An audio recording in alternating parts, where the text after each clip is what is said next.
and I'm definitely looking to see some interesting stuff from them. And then, of course, Area 51, been around for quite some time. Yeah, and Blaze and Ender are both pretty powerful scouts. Blaze has certainly creeped his way up the charts, in the ranks of where you put the different scouts. Soup, who is the demo man for Area 51, is very dangerous as well. He plays a lot of pugs, very well known, but also, his first time as an invite level demo man, which can be very challenging when you're all of a sudden going up against better soldiers and better scouts. And just the level is raised, Right.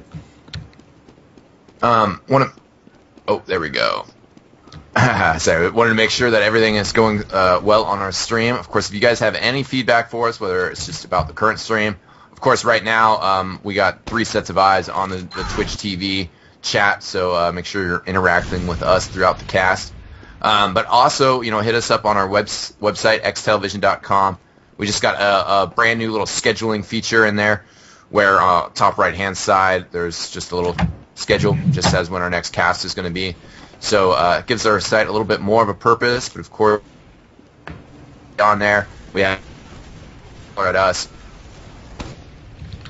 And, that's where we... is our Twitter. And also, if you guys have any top 10 plays from the last month, you got to send those in. We're still looking for some clips for that. It's league matches is what it's all about. If it's not a league match, submit it for Moments of Glory. Yeah. We had some people asking us some questions already, interacting with the stream. Is what our prediction is going to be. Parable, what are your thoughts on this matchup? Well, really, I see this going for the experiment. I love Area 51. Tragic in particular is a great guy. He helps out with Community vs. Pros. They're definitely a team that is smart. They've been around for a while. They work hard. Experiment has got a lot of very top-tier players on the team. They're one of the 3 teams in this league that I see being, one of the 4 teams that I see being the top contenders. Them, Check 6, EMG, of course, and Classic Mix-Up all have top players on their team. I would love to see an upset. I really would. But I'm really seeing this one for the experiment. Yeah, Granary is a weird match.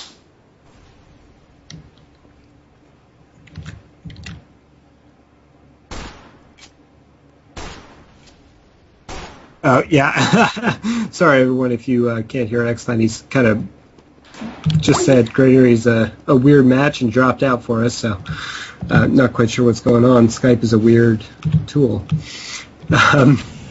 Granary can be a weird match. Not quite sure where X9 was going with that. It is, of course, one of the classic maps that has recently seen... Welcome back, dude. I was like trying to figure out why you thought Granary was weird, and I was kind of just like punching for the sheets there, and couldn't figure out what you were going to say. Yeah, I was like, there's got to be some reason he thinks Granary is weird. Well, thanks for holding it down for me in my app. Apparently my internet's acting a little weird. We had some other weird internet issues. But there's 3 of us here. We're making it happen. And spread the word. This match is going to get started pretty soon. 5 on 6. We're just waiting on one last player. Looks like it must be Blaze, who's been jumping in and out. So maybe he's just having some client issues or something. Let's get back to the point we were talking about. Granary. I think Granary is weird because it's a map where it's classic. It's one of the 6 classic maps, but it's also a map. So what I'm saying about that is that the teams that have been around longer, the players that have been around longer, know all about Granary. But it's also a map where sometimes the team that we're like, oh yeah, this team has the best players. Oh yeah, this team has been together for so long. Oh yeah, Granary's their map. All of a sudden, the other team just starts pulling some crazy moves on them, some unexpected strategies, and they 5-1 the other team. There has been some very big upsets on Granary, and the momentum can swing very fast. So it's really exciting. It's a lot of deathmatch, a lot of strategy. The mid fights are super crucial. So that's what we're really gonna have to keep an eye on, is the strategies employed and how the teams roll out. Yeah, I love Granary, and actually, I think the last match that we cast, which was the Experiment versus Classic Mix-Up, in which, and this was just a scrim, of course, but Classic Mix-Up ended up taking it 5-4 in a very good match. And you really got to see a lot of the, oh God, what's the word? Dynasticism, the state of being dynamic that is TF2, at its best. We really got to see that come out in that game. It made me super excited to see this season.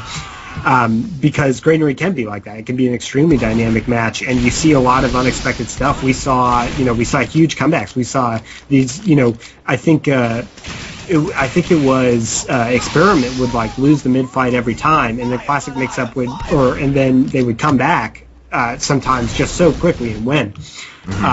And some of that stuff was very exciting to see. It makes for a very exciting play. I'm not exactly sure what features in Granary make it like that, other than it's just a neat map.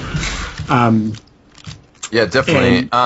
Also, just want to hype people up real quick as well. That exhibition matchup between Experiment and Classic Mix-Up was because that they could not play their match on Snakewater because of client issues. But we are going to be showcasing that match when they finally play it on Sunday at 11 p.m. Eastern. Just got full confirmation of that, and we're also going to have a very special, I don't know, it's not really a surprise because I can't call it a surprise if I want to ruin it right now. So I'm not going to claim that it's a surprise. I'm just going to tell you we're going to be premiering Platinum's newest frag video on Sunday, right before the game goes live. Get everybody hyped. Show that video. I already saw it. It is awesome. You guys are going to be really super stoked about that as well. And as soon as we premiere it, then it'll be out on the internet, available for download and stuff. And you guys are going to love it. Yeah. Also, we do have the UGC summer season coming up on Monday. It's kicking off. That is Highlander, of course.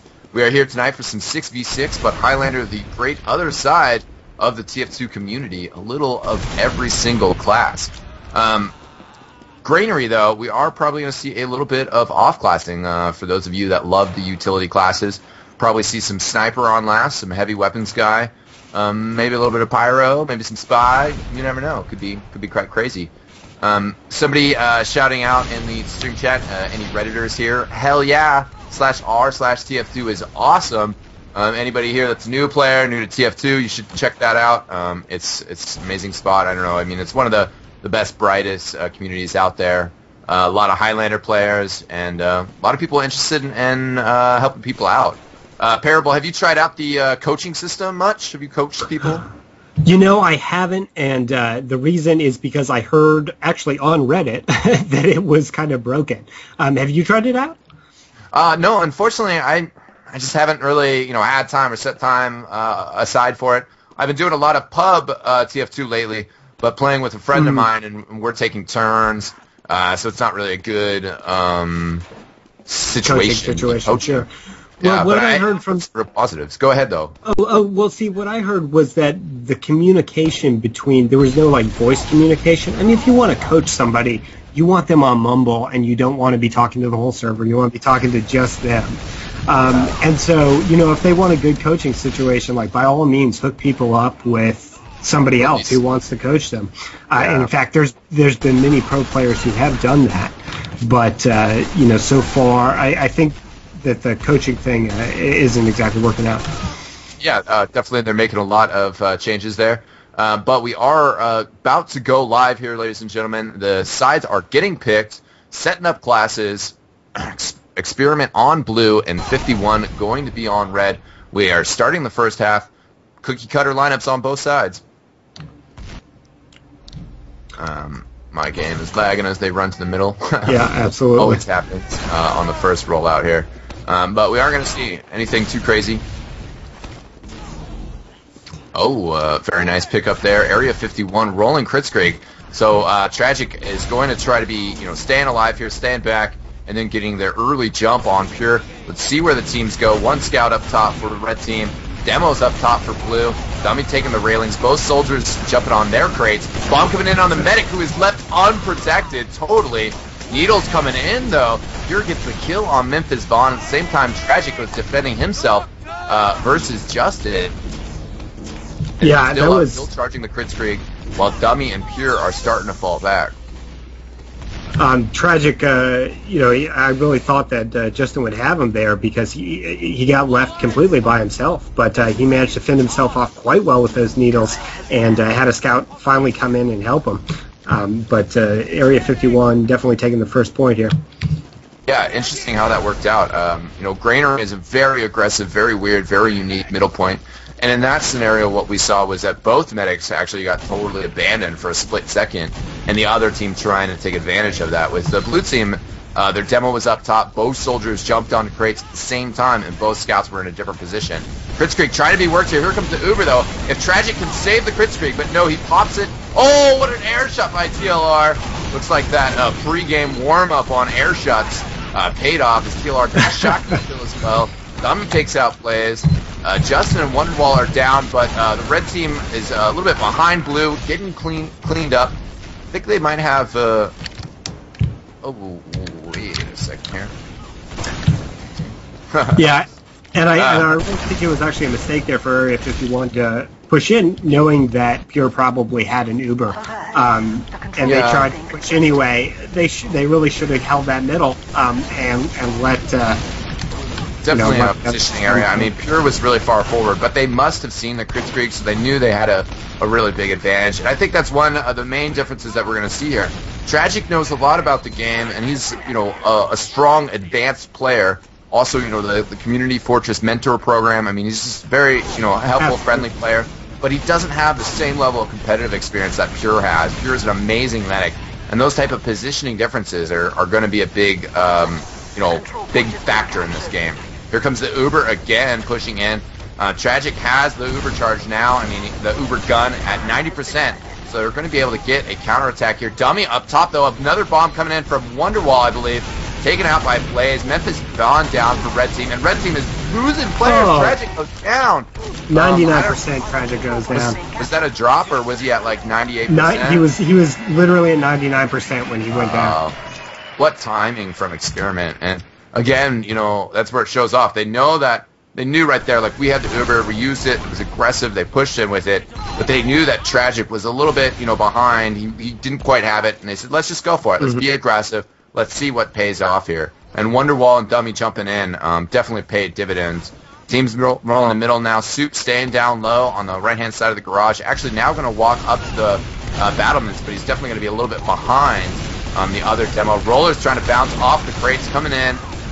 Pure has taken some damage. Oh, wow, though. Soli's going down. Soup goes down as well. Wonderwall down to 11 health. Stays up, though. Gets a kill on Ender. Dummy taking out Blaze as well. So Tragic, the only surviving member of 51. And Experiment is definitely showing their class here. Oh, Dummy takes out Tragic. Wow. Looks like we got a pretty good shot of that on the stream with Tragic.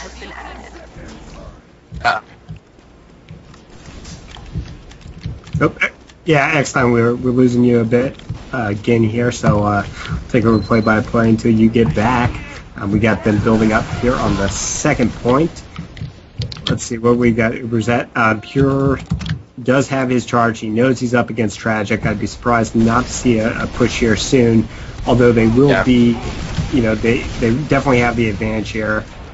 So Area 51's going to have to push.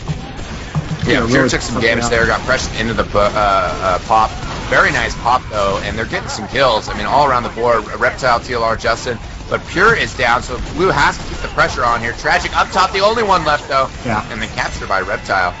Yeah, it was an interesting situation. Blaze switched over to Sniper for just a brief second. Got the headshot on Dummy, which kind of slowed things down. But then actually Red Team pressuring Pure led to Pure popping the Uber and them just deciding to push anyways. And I think we saw, you know, some of their deathmatch advantages come out there. You know, TLR, Reptile, Justin, Wonderwall just going nuts. So we'll see if 51 can have a little bit more success on this middle fight. Tragic is on the Uber charge as well.